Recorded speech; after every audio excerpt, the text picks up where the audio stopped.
Bismillahirrahmanirrahim. Assalamualaikum warahmatullahi wabarakatuh. Kembali bersama saya teman-teman dalam mata kuliah Manajemen Lembaga Keuangan Syariah Non-Bank. Untuk pertemuan kali ini kita akan belajar mengenai pegadaian syariah. Langsung saja kita akan ke slide yang pertama. Di sini sebelumnya kita mengetahui terlebih dahulu terkait dengan dasar hukum pegadaian syariah, yang dimana dasar hukum ini sudah tertuang di Fatwa DSN nomor 25 tahun 2002 berdasarkan firman Allah dalam surat Al-Baqarah ayat 283 dan hadis riwayat Bukhari dan Muslim dari Aisyah. Teman-teman nanti bisa membaca sendiri di slide yang sudah saya tampilkan ini. Selanjutnya, saya akan menampilkan fatwa DSN yang mengatur terkait dengan rohan. Sudah saya sampaikan di depan bahwa dalam fatwa DSN nomor 25 sudah diatur mengenai pegadaian syariah yang dimana di situ disebut sebagai rohan. Masuk ke definisi pegadaian syariah. Secara lugawi, rohan atau pegadaian syariah diartikan sebagai al-hab, yang artinya tertahan. Maksudnya adalah menahan sebuah benda milik seseorang yang memungkinkan untuk dieksekusi sebagai jaminan. Kemudian lebih luas lagi, rohan adalah bentuk penyerahan barang atau marhun kepada lembaga keuangan yang berbentuk pegadaian syariah sebagai murtahin atas pinjaman marhun bih atau qard yang diberikan kepada nasabah atau rohin. Nah, pegadaian syariah ini juga bisa diartikan sebagai sebuah transaksi penyerahan barang sebagai jaminan atas pinjaman yang diberikan berdasarkan prinsip syariah. Barang yang dijaminkan tentunya harus memiliki nilai ekonomis dan juga bisa dijadikan sebagai representasi dari pinjaman yang diajukan. Berikut ada rukun-rukun dalam pegadaian syariah. Yang pertama ada sigot atau ijab qabul, kemudian ada rohin dan murtahin. Kalau rohin sendiri adalah orang yang menggadai, kalau murtahin adalah orang yang menerima gadai. Kemudian marhun atau harta atau barang yang dijadikan jaminan. Kemudian ada marhun bih atau hutang.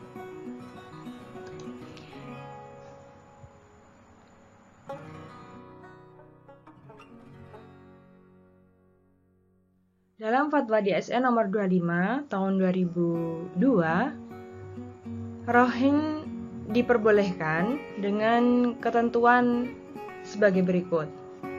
Yang pertama, ada ketentuan umum yaitu murtahin atau penerima barang mempunyai hak untuk menahan marhun atau barang sampai semua utang rohin atau yang menyerahkan barang itu dilunasi. Kemudian yang kedua, marhun dan manfaatnya tetap menjadi milik rohin.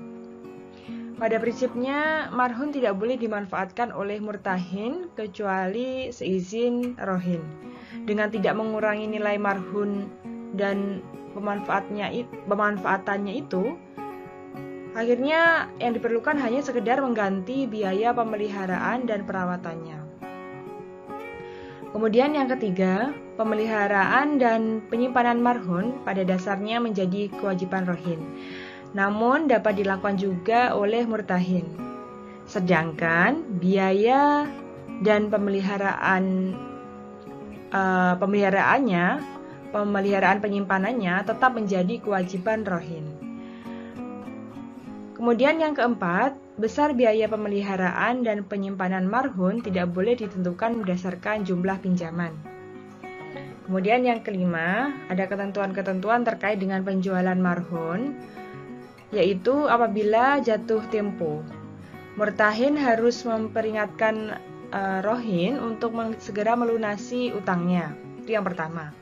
Kemudian yang kedua, apabila rohin tetap tidak dapat melunasi utangnya, maka marhun dijual paksa atau dieksekusi melalui lelang sesuai syariah. Kemudian yang ketiga, hasil penjualan marhun digunakan untuk melunasi hutangnya. Kemudian juga untuk melunasi biaya pemeliharaan dan penyimpanan yang belum dibayar serta biaya penjualan tersebut. Kemudian yang keempat, hal-hal yang terkait penjualan marhun ini adalah kelebihan hasil penjualan tersebut menjadi milik rohin dan kekurangannya menjadi kewajiban rohin juga. Selain ketentuan umum tadi, di sini juga ada ketentuan penutup. Jadi jika salah satu pihak tidak menunaikan kewajibannya atau jika terjadi perselisihan di antara kedua belah pihak, maka penyelesaiannya dilakukan melalui Badan Arbitrase Syariah setelah tidak tercapai kesepakatan melalui musyawarah.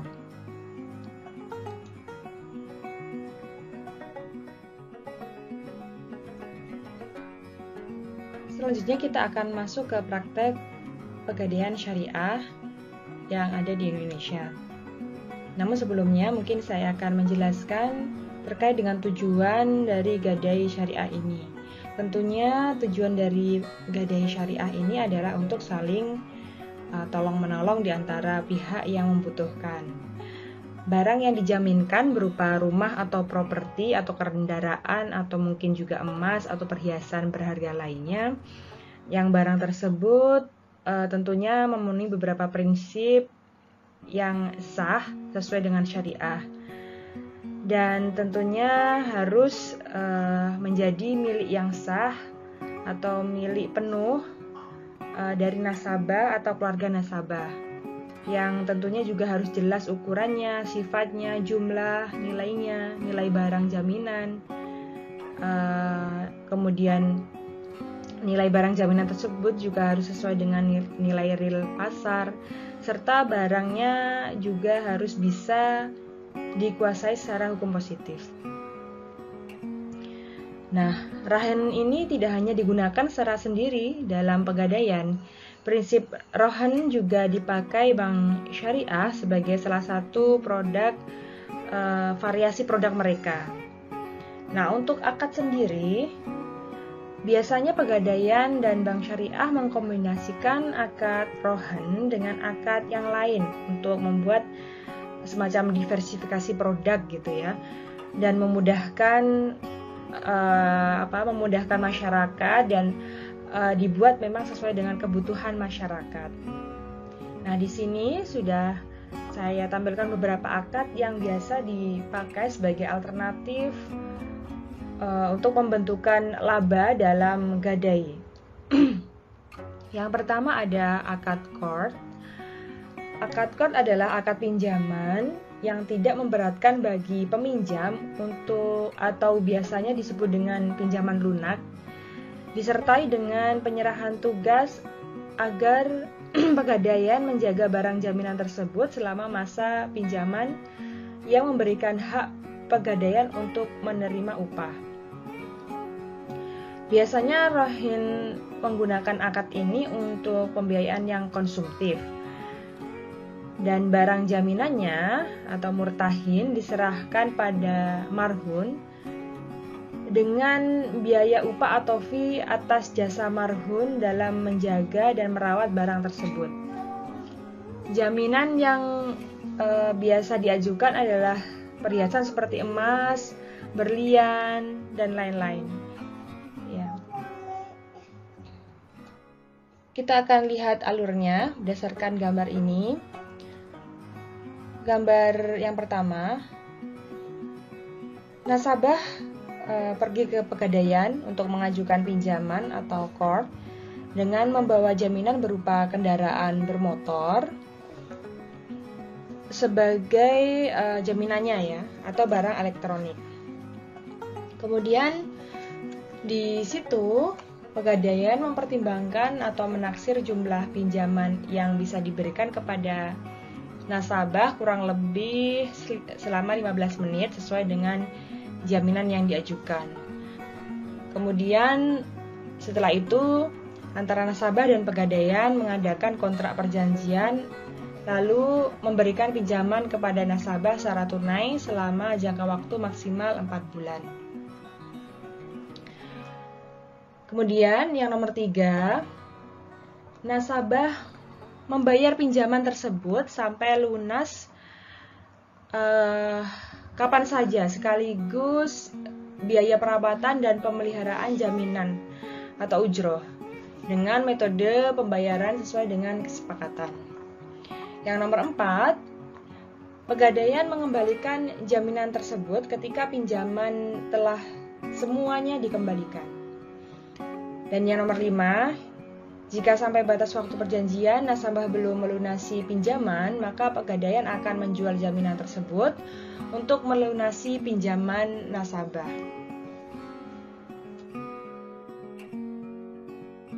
Akad gadai syariah yang kedua adalah akad mudharabah. Akad di mana rohin menggadaikan barang jaminannya untuk menambah modal usaha baik untuk investasi maupun modal kerja. Di sini konsekuensi dari akad mudharabah ini dalam rohin adalah rohin harus memberikan hasil usahanya berupa bagi hasil dengan pegadaian sesuai dengan nisbah yang disepakati sampai modal yang dipinjam tersebut dilunasi oleh rohin.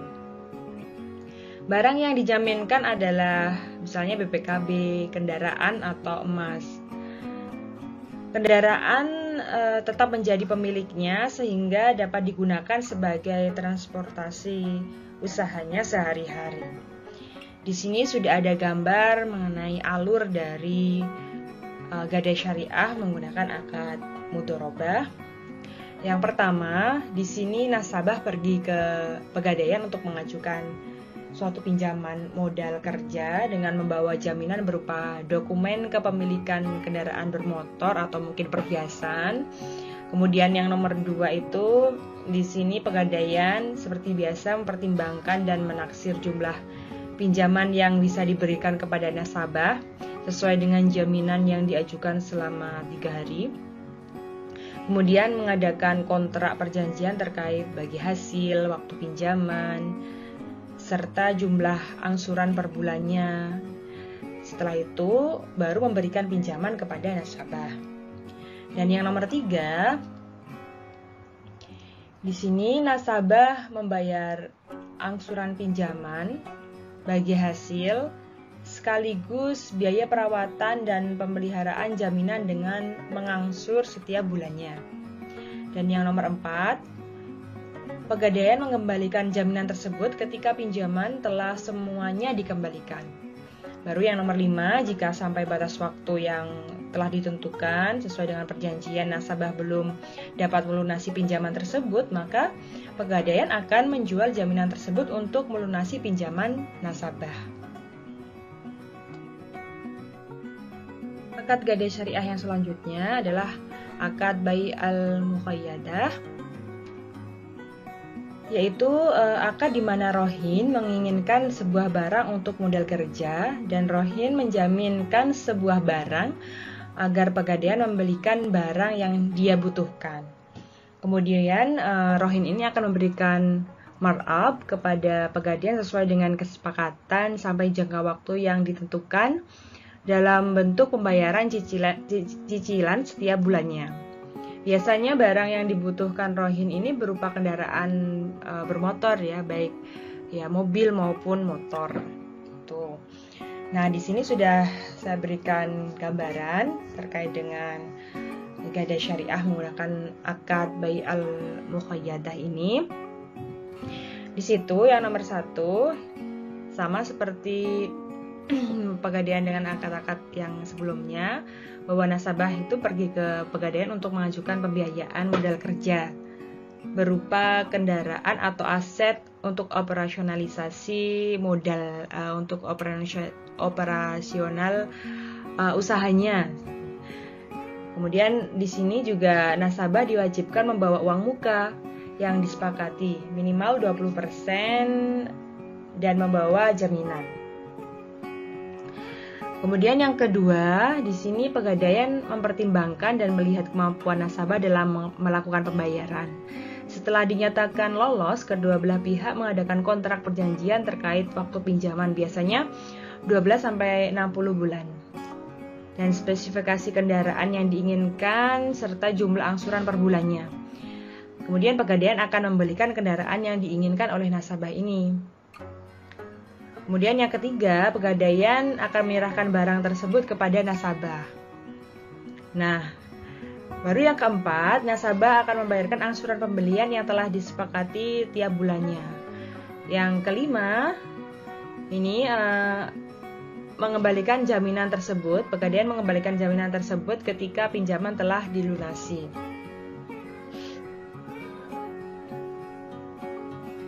Dan yang keenam, di sini jika sampai batas waktu yang diperjanjikan nasabah belum melunasi pinjaman, Pegadaian akan menjual jaminan tersebut untuk melunasi pinjaman nasabah.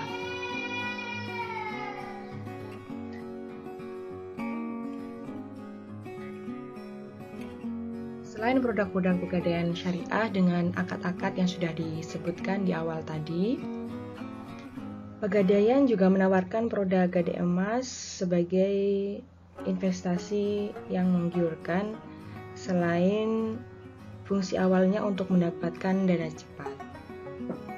Gadai emas ini didukung dengan Fatwa DSN nomor 26 tahun 2002. Emas yang dapat digadaikan berupa emas seperti emas perhiasan, koin emas, uang emas, dan emas batangan. Nah, gadai emas ini menggunakan 3 akad, yaitu akad qard, akad ijaroh, dan untuk tujuan investasi yang berbentuk emas batangan biasanya menggunakan akad murabahah atau jual beli dengan menyebutkan keuntungan yang diinginkan. Di sini sudah saya buatkan alur dari gadai emas sesuai dengan gambar yang ada di slide. Yang pertama, Pegadaian berperan sebagai penjual yang menawarkan emas batangan kepada nasabah dengan menjelaskan harga beli dan keuntungan yang diinginkan oleh Pegadaian karena akadnya ini menggunakan akad murabahah. Kemudian nomor 2, setelah keduanya sudah sepakat, Pegadaian memesan emas batangan tersebut kepada pemasok sesuai dengan spesifikasi permintaan nasabah dan menyerahkannya pada Pegadaian.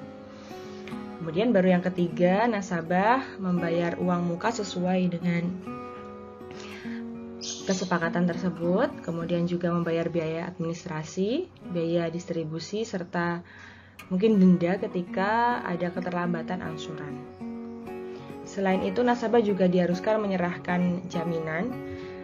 Jaminan yang diserahkan adalah emas batangan yang sudah dibeli tadi. Lalu nomor 4, nanti Pegadaian akan memberikan emas milik nasabah pada saat nasabah telah melunasi pembelian emas tersebut. Selanjutnya kita akan mencoba menghitung pembiayaan dari gadai emas ini. Untuk menghitung jumlah pembiayaan yang diterima nasabah dengan cara mengalihkan standar taksiran logam emas dengan jumlah gram emasnya, kemudian dikalikan persentase 90%. 90% ini adalah nilai maksimal taksiran dan akan didapatkan nilai akhir. Di sini sudah saya contohkan. Misalnya saja nilai taksiran nilai emasnya adalah 1.004.000 per gram.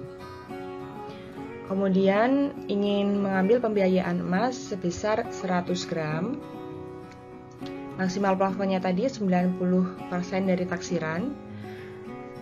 Untuk menghitung jumlah pembiayaannya, di sini Berarti taksiran nilai emas dikalikan emasnya, dikalikan lagi maksimal plafonnya. Didapatkan 1.004.000 dikalikan 100 dikalikan 90%, hasilnya 90.360.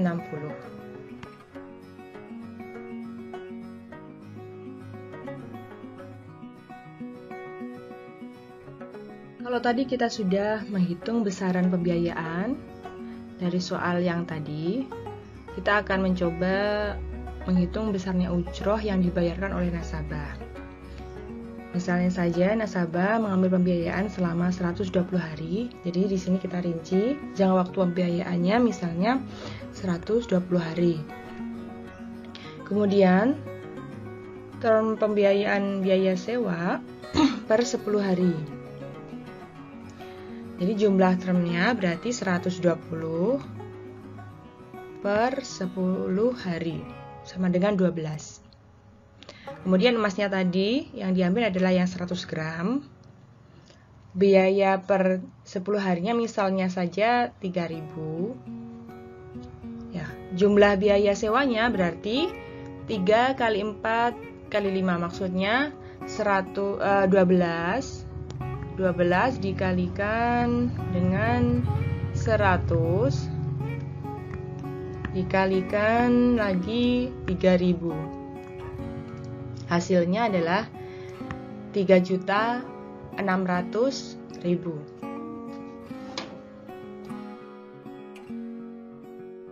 Di sini saya sudah menuliskan soal tentang pegadai emas. Silahkan teman-teman coba hitung berapa jumlah pembiayaan emas batangan tersebut dan berapa biaya sewa atau ujroh yang harus dibayarkan dari soal ini.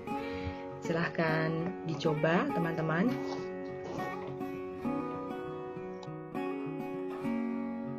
Demikian tadi teman-teman pembahasan kita mengenai pegadaian syariah.